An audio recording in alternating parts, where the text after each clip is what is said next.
গ্রীষ্মের ছুটিতে পৌলমী তার বাবা মায়ের সাথে বেড়াতে গ্রামের বাড়িতে যায়।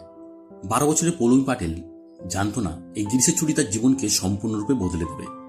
একটি মাছ ধরা রড নিয়ে খেলতে গিয়ে দুর্ঘটনাক্রমে একটি 11,000 ভোল্টের তারের সাথে স্পর্শ করে এবং গুরুতরভাবে আহত হয়। পৌলমী আইসিইউতে দীর্ঘ সময় লড়াই চালিয়েছে এবং 50টিরও বেশি সার্জারি করেছে। যেহেতু তার ডান হাতে রডটি ধরা ছিল, তাই শেষ পর্যন্ত ডান হাতটি কেটে বাদ দিতে হয়। দীর্ঘ সময় ধরে মৃত্যুর সাথে লড়াই চালিয়েছিল মাত্র 12 বছরের একটি শিশু। তার পরিবারের, বিশেষ করে বাবা মাকে সবসময় সে পাশে পেয়েছিল।